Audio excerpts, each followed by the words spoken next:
आज इस कंट्रोवर्सी के बारे में बात करने नहीं आया हूँ।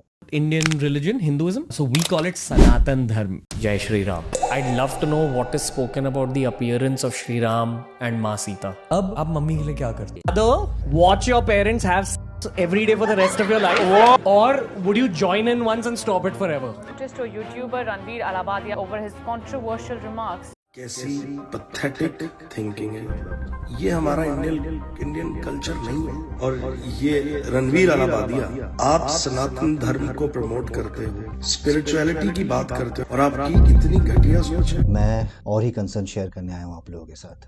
जी हाँ, वो है डर जो दिन ब दिन बढ़ते जा रही है।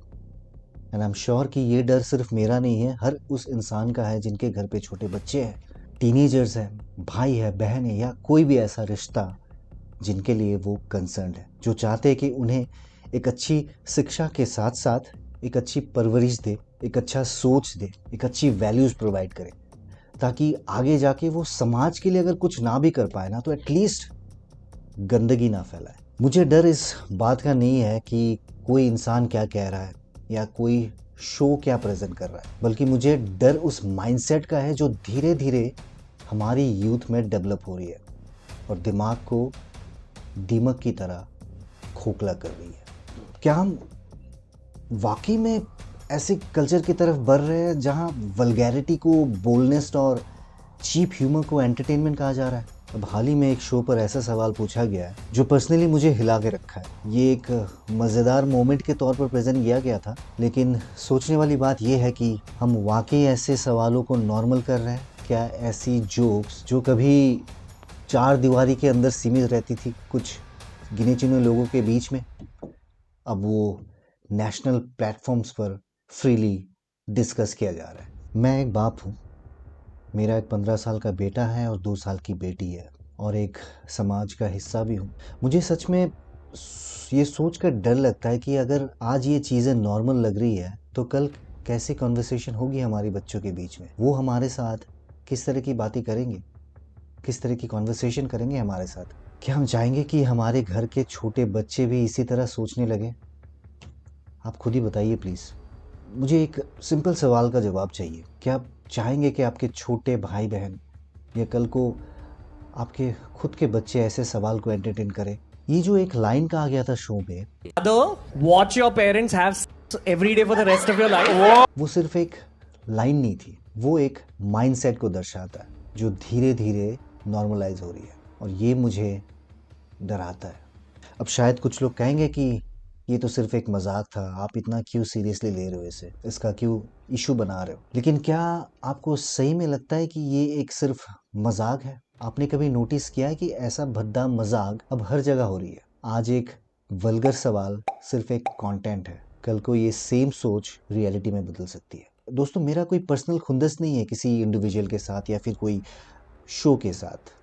मेरा बस एक सिंपल सवाल है, क्या हम सच में यही कंटेंट देखना चाहते हैं कि हमारी सोसाइटी आज सिर्फ वल्गैरिटी और ओवर द टॉप स्टेटमेंट्स को एंटरटेनमेंट मानती है? अगर हाँ, तो हमें सोचने की ज़रूरत है कि हम किस डायरेक्शन में जा रहे हैं। मैं ये नहीं कह रहा हूँ कि किसी एक इंडिविजुअल की गलती है। My comment wasn't just inappropriate, it wasn't even funny. Comedy is not my forte. I'm just here to say sorry. या फिर कोई शो अगर बैन किया जाए तो सारा प्रॉब्लम सॉल्व हो जाएगा। बात यह है कि कंटेंट क्रिएटर्स जितना ज़्यादा कंटेंट क्रिएट कर रहे हैं, उतनी रिस्पॉन्सिबिलिटी भी उनको होनी चाहिए। क्या एक इन्फ्लुएंशियल प्लेटफॉर्म पर ऐसी बातें नॉर्मल लगती है? एक कहावत है, आई थिंक आप सभी को पता है कि great power comes with great responsibility. एक वक्त था जब कंटेंट हमें इंस्पायर करता था, एजुकेट भी करता था। आज सिर्फ clickbait culture, vulgarity, skin shows, यही सब चल रहा है। और ये समस्या सिर्फ क्रिएटर्स की नहीं है, बल्कि हम ऑडियंस का भी है।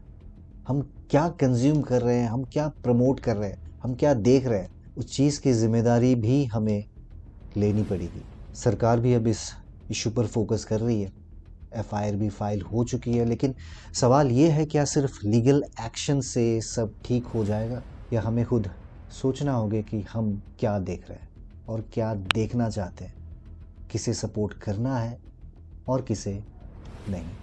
फ्रीडम ऑफ स्पीच इम्पॉर्टेंट है, लेकिन कल्चर भी उतना ही इम्पॉर्टेंट है। अगर आज हम ये सब इग्नोर करते रहे तो कल कैसी सोसाइटी बनेगी? ये सिर्फ एंटरटेनमेंट का सवाल नहीं है, ये हमारी अगली जनरेशन की सोच का सवाल है। दोस्तों मुझे बताइए, क्या आपको भी ये कंसर्न लगता है? क्या आप भी चाहेंगे कि आपके घर के बच्चे एक मीनिंगफुल और रेस्पेक्टफुल कल्चर में बड़े हों? अगर हाँ तो सिर्फ आउटरीच करने से कुछ नहीं होगा, हमें अपनी सोच बदलनी पड़ेगी और हमें सोच समझ कर कंटेंट को सपोर्ट करना होगा। अगर आपको लगता है कि एक बेटर एनवायरनमेंट क्रिएट करना चाहिए तो इस वीडियो को ज़्यादा से ज़्यादा शेयर करें, ज़्यादा से ज़्यादा लोगों तक पहुंचाएं और कमेंट बॉक्स में आपका राय ज़रूर बताइए कि आप भी वही सेम डर महसूस कर रहे हो जो मैं कर रहा हूँ। इस वीडियो को ख़त्म करने से पहले मैं एक बात बोलना चाहूँगा कि भलाई और बुराई का जो किस्सा है वो सदियों से चला रहा है और ये सिलसिला चलता ही जाएगा।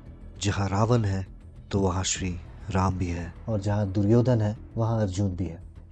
बुराई की जो थाली है वो आपको बहुत लजीज तरीके से परोसा जाएगा, जो आपको ललचाएगा, लुभाएगा, और वही अच्छाई की थाली में थोड़ा सा तड़का कम हो सकता है लेकिन आपके दिमाग को वो खोखला नहीं करेगी।